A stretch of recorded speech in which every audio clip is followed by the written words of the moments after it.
Welcome back, everyone. Pal Ponder on weather here. Hoping out there enjoyed your weekend. We've got a developing hurricane in the Gulf of Mexico that looks to make landfall sometime on Wednesday night, early Thursday morning. Then we have record lows across portions of the U.S., but the heat will be coming back in a big way as those temperatures start to climb all throughout the week. But first and foremost, is this developing tropical storm that literally just got named down there into the southern Gulf of Mexico. That is Tropical Storm Francine, and that is expected to continue to lift further northwest and eventually take that northeast turn and looks to possibly make landfall somewhere near the Lafayette vicinity into late Wednesday night into Thursday morning with some 85-mile-per-hour winds and some very heavy, intense rainfall. But look at the temperatures this morning. A lot of you guys that woke up into the central and eastern two-thirds of the U.S. just experienced some really nice, pleasant, like fall-like conditions across this region. But it was completely the opposite. If you live just west of there, that's where the ridge was in place. That's where you're actually seeing some pretty high heat indices, high heat pretty much on a daily basis. But that heat will be drifting further off to the east and eventually overtaking much of the U.S. by the time we get into next weekend. But look at some of the record lows this morning, folks. Yeah, pretty rare to kind of see this time of year. We saw this yesterday. We saw even more this morning. So some of these are within the 3 degrees of the record low. Some of these actually tied a record low. Some of them actually broke a record low across a good part of the Ohio Valley.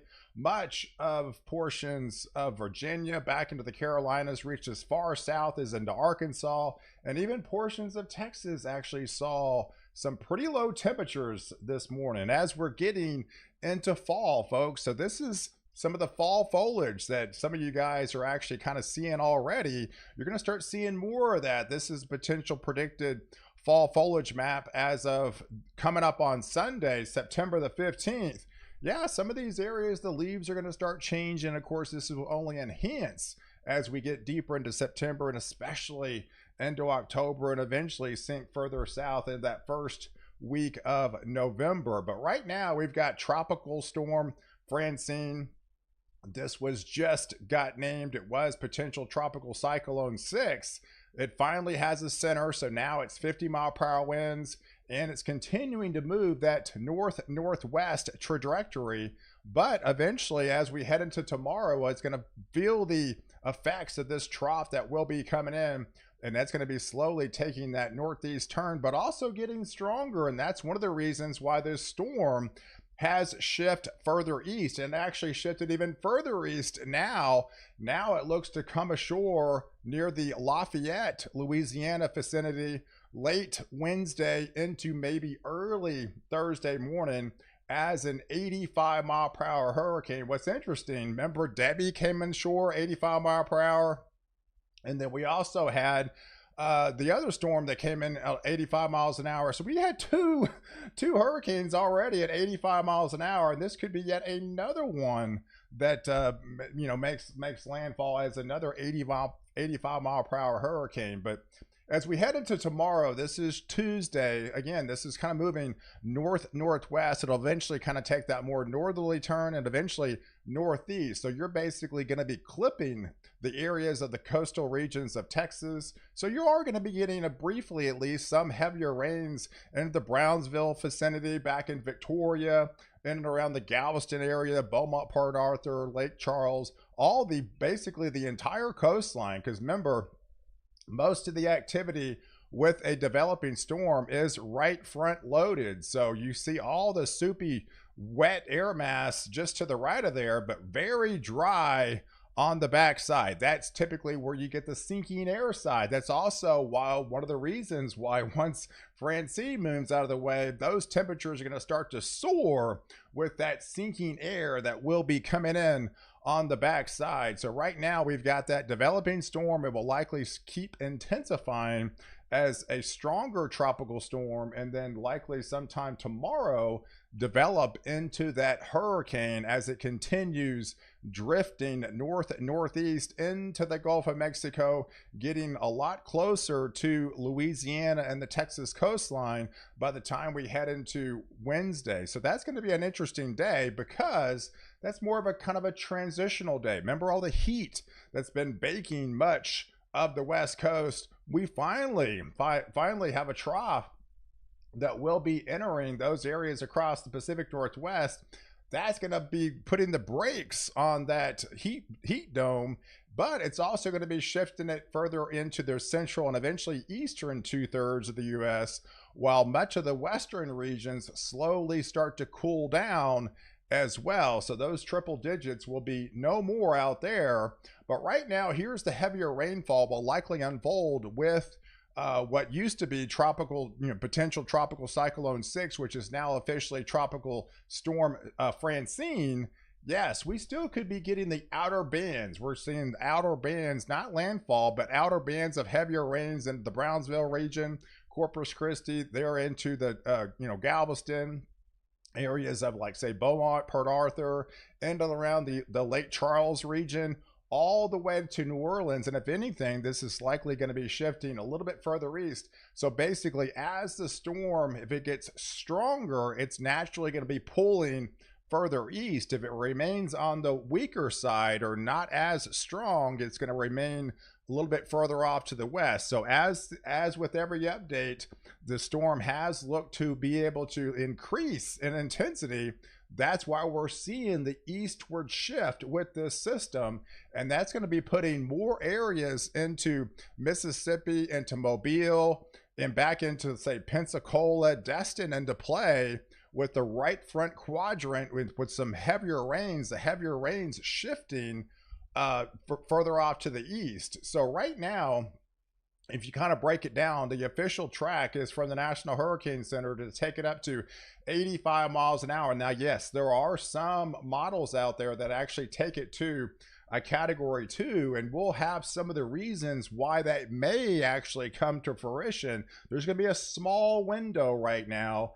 But yes, there are reasons to believe this could continue to intensify as it makes landfall late Wednesday night into early Thursday morning. So right now, this is the latest, all the models. We include all the global models and all the hurricane models out there, kind of puts this track right here, right there in that quadrant. And if anything, this is probably even shifted a little bit further off to the east with even the latest data, because as I was uploading this video, they ended up upgrading that to a tropical, Francine, as before I started to record this video. But yeah, we also could be looking at tornadoes as well. So that's always usually a concern with landfalling systems.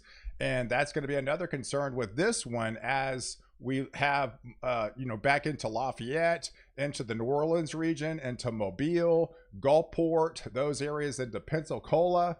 Definitely have to be looking out for landfalling tornadoes during the day on Wednesday ahead of this system as it continues to shift north and then eventually northeast. Now, here's Wednesday. Like I mentioned, this can be kind of a crucial day, because during the morning hours, we are going to be looking at a lot of shear out ahead of the system, right off the coast where Francine is expected to make landfall. But that is Wednesday morning, and that's when the system is still expected to be offshore.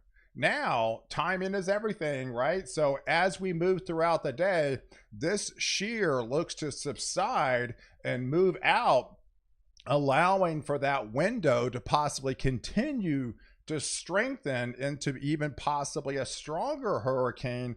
Definitely not out of the table. So there's a lot of congruency starting to come together and say, hey, this is already being named a storm at 50 miles an hour. It can continue to shift further north and then northeast and continue to strengthen. So we're at least 60, maybe even 72 hours away from landfall. So it still has plenty of time to continue to strengthen out there into the open waters of the Gulf of Mexico. So what's going to happen by Thursday is, yes, there's the trough that will be coming in. It's going to be definitely cooling those temperatures off across Washington and Oregon and Idaho, back into Montana. Eventually that sinks into Northern California and eventually Nevada region. But look what happens on the backside. Yes, that is that sinking air side, right? So you got the cooler pocket, obviously, with Francine coming ashore, and then you've got the ridge that's been locked over the western regions,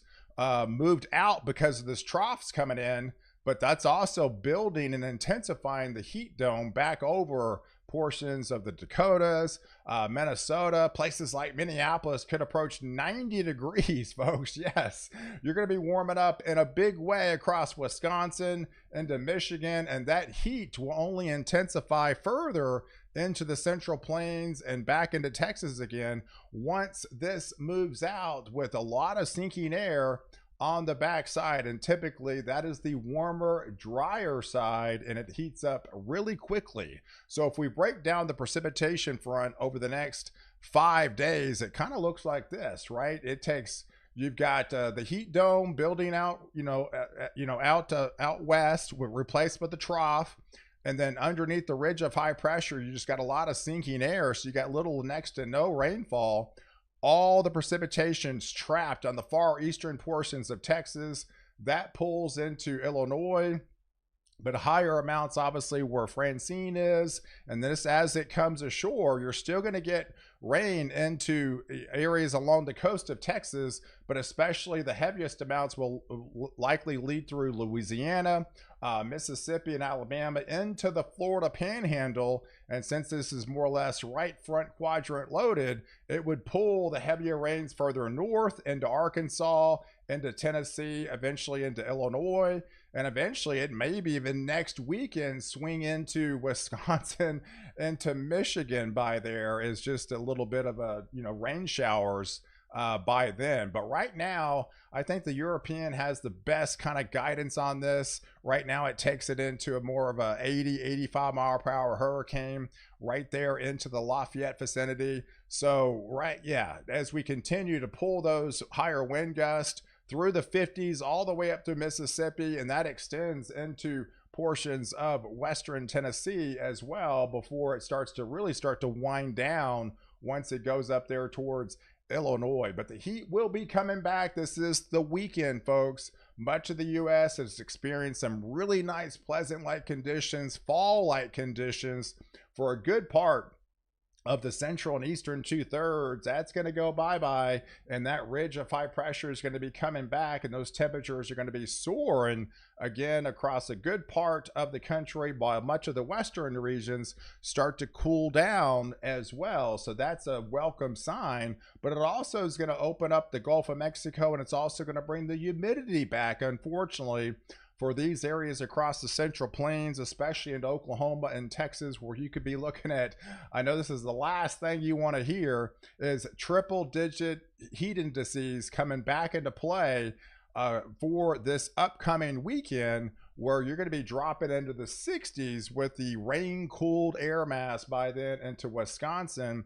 And yes, there is the remnants of what would likely be Francine by the time we head into the weekend, drifting all the way into Kentucky, into Illinois, through Iowa, and back into Minnesota by then, and eventually all the way up into Wisconsin, with some rain showers by then. But then by Sunday into Monday, wow, the entire lower 48 looks completely different than what it looks like this morning, with all the record lows that you're seeing, and the really crisp fall-like air will be replaced with the heat will be coming back, and those above average temperatures kind of take over for a good part of the U.S. by then. If we break down the precipitation over the next 7 days, it kind of looks like this. Francine takes all the precipitation. Is going to be the main story of the week, and then with all the heavier rains, it's going to be inundating, especially along the coast, we could be looking at some 6 to 8, even some higher isolated totals. This 10 inches is definitely not out of the question, especially in the portions of Louisiana. Lighter amounts as you swing further north, but still 3 to 5 inches. And we're looking at inland tornadoes is definitely a huge concern Wednesday, and especially heading into Thursday, as the remnants will be moving ashore by then, you know, as we get deeper into the week. So guys, I appreciate you guys watching. Do like this video, definitely hit the subscribe button, and catch me next update, why I protect you before and after storm.